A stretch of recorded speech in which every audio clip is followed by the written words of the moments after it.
자, 2020년 11월 25일 수요일 오전 1시 35분. 외계인의 존재, 외계인의 존재에 대해서. 그 사람들은 이런 말들을 자주 하잖아. 외계인이나 뭐 그런 미지의 생명체, 외계인에 대한 존재, 광활한 우주가 있는데 이 광활한 우주에서 과연 인간들만이 있겠느냐. 안녕하세요. 안녕하세요. 줄리안 잭입니다. 예. Let's get it, yeah. 그런 얘기들을 자주 하지. 그런 얘기들은 많이 들었을 거야. 많이 접했을 거고. 그래서 이런 광활한 우주에서 인간들만이 있지는 않을 것이다. 그게 뭐 논리적인 해석이라고 생각하나 봐, 사람들이.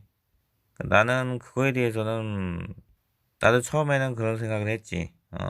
놀리는 얘기다. 이 광활한 우주에 인간만 있을 수는 없다. 다른 생명체도 분명히 존재할 것이다. 이 지구는 이 우주에서 먼지보다도 더 작다. 그렇기 때문에 생명체는 우리 말고도 분명히 존재할 것이다. 그런 생각을 할 수가 있었지. 물론 이제 그것도 이제 논리적인 해석일 수도 있어. 그런데 절대적인 이유는 될 수 없는 것 같아.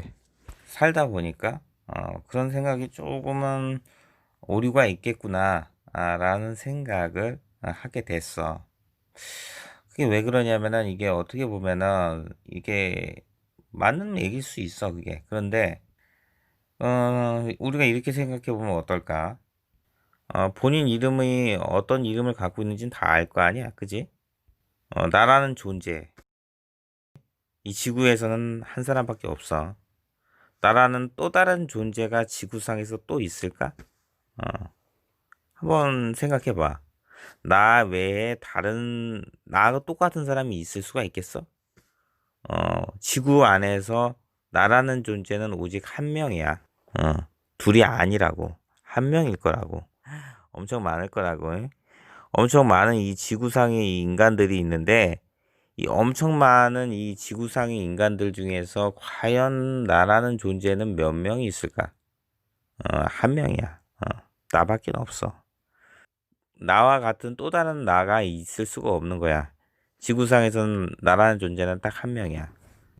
지구라는 이 공간에서는 엄청나게 이 사람들이 많이 살고 있어. 수를 헤아릴 수 없을 정도로 굉장히 많은 사람들이 살고 있고, 어, 거기에서 오로지 나라는 존재는 한 명이야. 광활한 우주, 광활한 자연에서 나라는 존재는 결국 하나고, 나라는 존재는 오로지 나밖에 없다고. 근데 이제 뭐 외계인들은 뭐 이 광활한 우주에 이 생명체, 지성체를 가지고 있는 생명체가 우리 인간만이 있을 수 있겠느냐. 한번 견주어 볼 수 있는 얘기 같아. 한번 되물어 보자고. 이 수많은 이 지구상의 인구들 중에서 과연 나라는 존재가 몇 명이 있겠느냐. 당연히 한 명이겠지. 한번 견주어 볼 수 있는 얘기 같아. 생명체들은 엄청 많단 말이야. 엄청 많은데 엄청 많아도 이 세포 하나 거기서 오로지 내 자신 나라는 존재는 한 명인데 그게 숫자가 많은들 나라는 존재가 있을 가능성 제로 레버 없단 말이야. 이 광활한 우주는 굉장히 넓은데 어떻게 우리란 생명체라는 인간이라는 생명체는 이 지구상에서 인간들만 있을 수 있겠느냐? 그러기에는 너무나 이 광활한 우주는 너무나 넓다. 또 있을 가능성은 매우 높다라는 거는 결과적으로는 비슷한 얘기야. 음. 그렇게 따지면은 나라는 존재라는 거는 또 있을 수 있다라는 거잖아. 결국은 인구들이 많으면 뭔가 많이 나가면은 또 있을 수가 있다라는 거 이론 자체는 결국 나라는 존재는 또 있을 수 있다라는 이론밖에 안 되는 거야. 나라는 존재는 이게 아무리 인구들이 많고 더 많아도 나라는 존재는 오로지 하나야. 그렇지 않아? 근데 이게 광활한 우주가 많이 넓고 넓다고 해서 과연 이 인간이라는 존재가 또 다른 또 지성체가 있을 가능성이 있다라고 주장하는 것 자체는 오류가 있다고 생각이 드는 거지. 물론 내가 그렇다고 해서 외계인이라는 존재가 없다라고 생각하진 않아. 뭐 있을 수도 있고 뭐 없을 수도 있겠지. 오전 1시 46분. 그래서 뭐 있을 수도 있고 없을 수도 있는 거야. 없을 가능성도 있다라는 거고. 그러니까 없을 가능성도 있고 있을 가능성도 있는데 그러기에는 우주는 너무나 넓다. 이렇게 얘기하는 그 논리 자체는 일단 한계가 있다는 생각을 하는 거지. 뭐 그렇다고 해서 뭐 외계인이 없다. 뭐 그렇게 뭐 단정 짓는 건 아니야. 나도 물론 이제 외계인이 있을 가능성이 충분히 있다고 생각을 하고 있고, 이 광활한 우주에, 물론 그게 이제 광활한 우주가 너무 넓기 때문에 분명한 거는 생명체가 더 있을 가능성은 분명히 있다라는 건 해석은 맞기는 맞아. 맞긴 뭐 없다는 건 아니야. 근데 하지만 그게 뭐 완벽하다고 볼 수는 없는 거지. 왜냐? 지구상에서 인구들이 아무리 많고 숫자가 많아도 나라는 존재는 오로지 하나거든. 뭔가가 이게 많다고 해서 나라는 존재가 더 있을 거라는 거는 조금 오류가 있는 거지. 그래서 그런 것 자체가 여러 가지들이 많다. 인간들은 너무 많기 때문에 나라는 존재는 또 있을 것이다. 그런 해석밖에 안 된다는 거야. 그러니까 결국은. 광활한 우주가 너무 넓다고 해서 지성체라는 생명체가 인간만이 존재하겠느냐.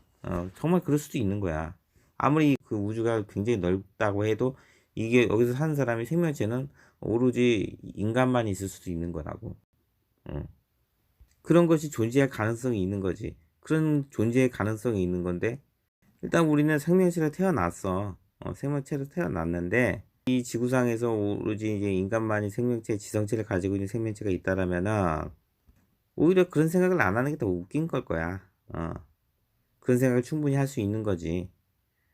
확률상 우주는 넓기 때문에 인간 외적인 지성체를 가지고 있는 또 다른 생명체가 외계에 존재할 것이다라는 가능성을 충분히 얘기할 수 있는 거지.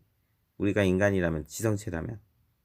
하지만 그렇다고 해서 광활한 우주가 넓다고 해서 인간이 아닌 또 다른 지성체가 있을 가능성에 대해서 확실하다 이렇게 얘기하는 거는 무리가 있어. 방금 전에도 얘기를 했지만은 인간이 아무리 그 사람들이 많아도 나라는 존재는 나 하나밖에 없기 때문이지. 그게 바로 광활한 우주가 넓다고 해도 그 수많은 그 별들에서 인간이란 존재는, 지성체라는 존재는 지구에 하나만 속해 있을 수 있는 거야. 그렇게 뭐 해석할 수가 있는 거지. 그리고 뭐 이런 얘기해서 이런 얘기는 뭐 미스테리 뭐 이런 얘기를 해소하는 얘기인데 뭐 이제 UFO에 대한 그런 목격 사례 그런 뭐 어떤 이제 거의 뭐 그런 목격 사례들이 95%는 가짜다.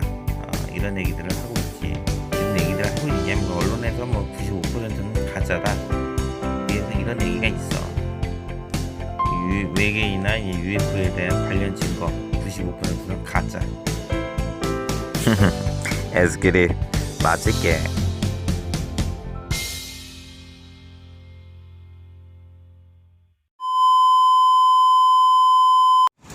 나의 채널 소개했어. Yeah, 에스겔이 yeah.